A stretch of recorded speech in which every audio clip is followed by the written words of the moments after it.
हैदराबाद के कुकटपल्ली में 50 साल खातून के कत्ल का दिल दहला देने वाला वाक़या पेश आया है। तफसीलात के मुताबिक 50 साल रेनू अग्रवाल को यहां पर हाथ पैर बांधकर कत्ल कर दिया गया। ये वाक़या कुकटपल्ली के स्वान लेक अपार्टमेंट की 13वीं मंजिल पर पेश आया। डीसीपी बारानगर सुरेश कुमार जो इत्तला मिलते ही मुकाम वाक़या पहुंच गए थे। मीडिया से बात करते हुए उन्होंने बताया कि मकतूला के शौहर राकेश अग्रवाल और बेटा जो स्टील का कारोबार करते हैं सुबह 10 बजे दुकान के लिए चले गए थे। शाम 5 बजे उन्होंने रेणुका को फ़ोन किया तो उन्होंने फ़ोन नहीं उठाया और जब वो घर गए तो दरवाज़ा बंद था। प्लम्बर की मदद से दरवाजे को खोला गया। रेणु अग्रवाल की लाश खून में लुथपुथ पड़ी हुई थी।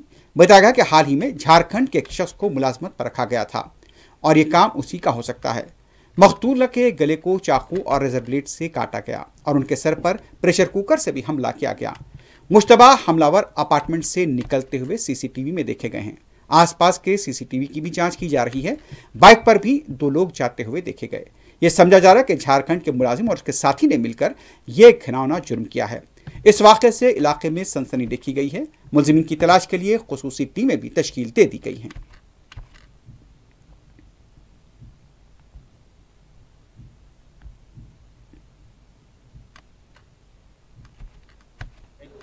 ఈరోజు సాయంత్రం 7:30 గంటలకి కుకట్పల్లి పోలీస్ స్టేషన్కి ఒక సమాచారం వచ్చింది.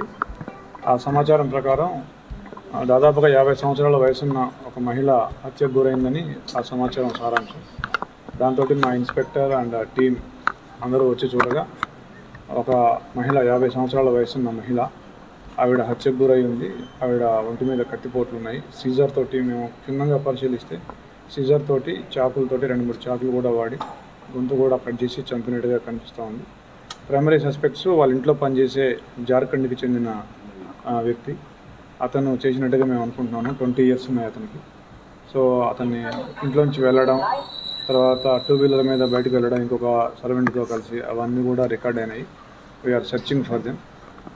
ఎలా తెలిసిందంటే సాయంత్రం 5 గంటల నుంచి వాళ్ళ భర్త, ఒక బాబు, ఆవిడ ముగ్గురు ఉంటారు ఇంట్లో. వాళ్ళు బిజినెస్కి షాప్కి వెళ్ళిపోయినారు పొద్దున్నే 10 o'clockకి. మళ్ళీ సాయంత్రం ఫోన్ చేస్తే 5 o'clockకి ఆవిడ లిఫ్ట్ చేయలేదని చెప్పేసి వాళ్ళు కొద్దిగా తొందరగా వచ్చి 7 o'clock వచ్చి చూడగా తలుపు తాళం వేసింది. తాళం తీయట్లేదు, ఫోను కూడా లిఫ్ట్ చేయడం లేదు. దాంతో వాళ్ళు పైనుంచి ప్లంబర్ సహాయంతో లోపలికి దిగి బాల్కనీ నుంచి వచ్చి చూస్తే ఆవిడ శవం రక్తపు మడుగులో కనిపించింది. వెంటనే వాళ్ళు మాకు సమాచారం ఇచ్చారు. ఆ పని వాళ్ళు 10 రోజుల నుంచి పనిచేస్తున్నాడు. గతంలో అంటే ఇద్దరు కొత్తగానే జాయిన్ అయ్యారు. ఒక్కతనే, ఇంకొకతను పైన ఇంట్లో ఉంటాడు. వాళ్ళిద్దరు ఫ్రెండ్స్.